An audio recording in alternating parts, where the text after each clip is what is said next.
and welcome back to another episode of Federico Talks Watches. Today, I want to talk about watches I want to add to my collection. All of this as I wear one of my keepers, my Tourneau Valjoux 7750 made by Walden International. Now, last episode, I talked about 3 watches I'd likely never sell from my collection. Well, today, I want to talk about 5 watches I'd like to add to my collection. Now, as you guys know, I don't really do the whole collecting roadmap thing. I kind of just buy watches off the seat of my pants when they strike me, when I like them. However, that's been getting a little harder lately. You know, ever since I started kind of selling watches through Del Rey Watch, I run across a lot of watches that come across my desk, and I fall in love with most of them. So unfortunately, I can't really use my whole strategy of buy what I like anymore. I mean, obviously I'm going to buy what I like, but I'm going to try and structure my watch purchases. Maybe not a complete roadmap, and these pieces could change, and I could buy some different pieces, but I came up with 5 pieces I would really like to own in my collection, and I'm going to talk about each one of them and what I think they bring to my table. Now, of course, before we get started, I did want to give one more plug to DelReyWatch.com. We still have a Black Friday special going on until tomorrow, and we have 3 pieces left in the special. A pretty rare Glacute Original Moon Phase, only 30 pieces ever made, a vintage gold-capped Rolex, which you hardly ever see, and a vintage Zenith Jumbo, which is 40 millimeters, which for a vintage watch is pretty rare. So guys, go check it out, DelReyWatch.com, link in the description for some pretty cool Black Friday specials. We started with 10 watches, and they all sold pretty quickly. But let's get right into the meat and potatoes. Well, you guys have seen the pieces I said I'd probably never sell, and you've seen my State of the Collection video. So what pieces do I want to buy moving forward? Now, the timeline for these are hopefully in the next 3 years. Firstly, I want to talk about a piece I've spoken about a lot on this channel recently, and that is the Longines 1945. I've already actually purchased this piece, but I have not received it yet because they're pretty damn hard to come by. I just like it because it's a piece under $2,000. It has a vintage appeal without actually being vintage, so it's more robust. It's got a modern add-a movement. It's a 40 millimeter case, so I can wear it just fine. And it has all the vintage charm with none of the vintage drawback. So it's one of those pieces. It's also a little bit more formal. I can wear it. I can wear it with polo and jeans, but I can also wear it with a suit occasionally. And for the price range of under $2,000, it's pretty hard to beat. Not to mention, you guys know I love this piece. So I'm really happy to add it to the collection. And you know what? $2,000 is a lot of money, but I am shooting for some higher end pieces, and this is just an easier way to scratch an itch. The Longines 1945, I should probably have that in a couple of weeks for myself, and I'm going to make a video when I get it. Next is a brand I've talked about a lot as well, and that is Roger Dubuis. I used to be the Roger Dubuis brand ambassador. I visited the factory. I also used to work for Richemont, and it's a brand I love. All their movements are Cote de Genève, Geneva seal, engraved and finished.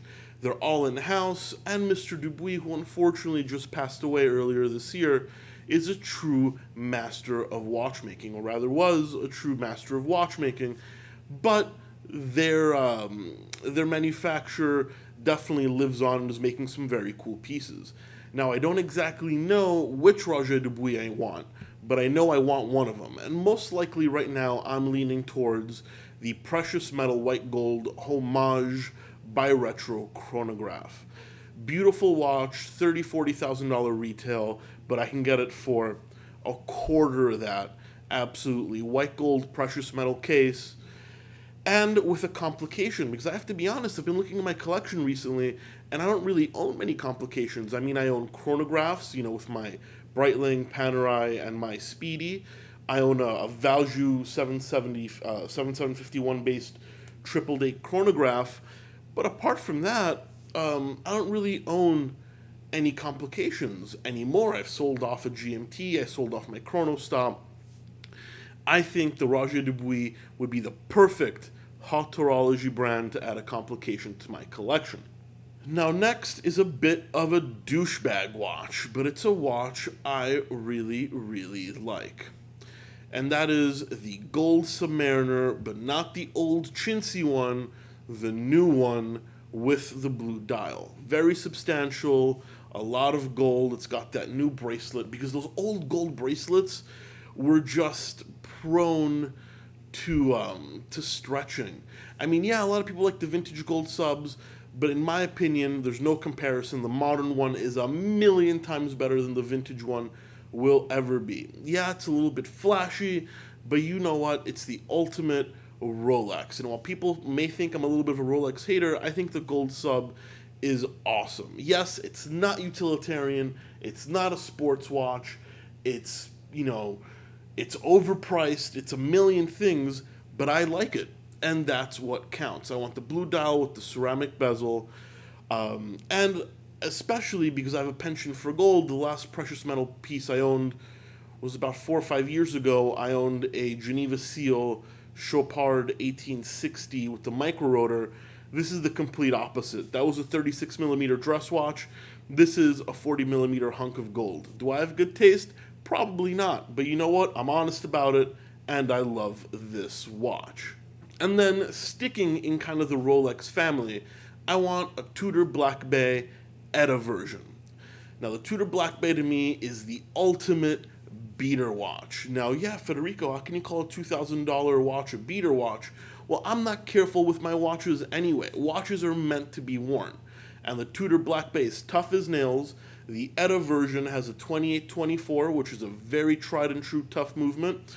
No high servicing costs. The in-house is great, but I'm going to stick with the ETA because I like the tried and true movement, and I prefer the rose dial.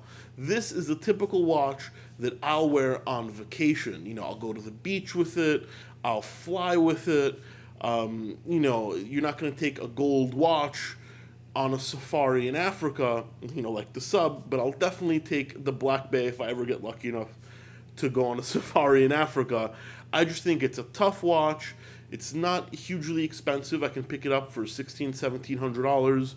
And it's got the Tudor Rolex build quality. Now, a lot of people also think I'm not a huge fan of Tudor.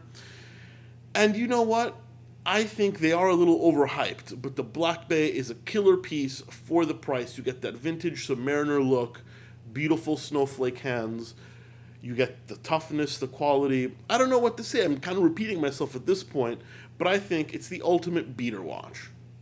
And then last but not least is a watch I already own, and it's a keeper, but it's a different version.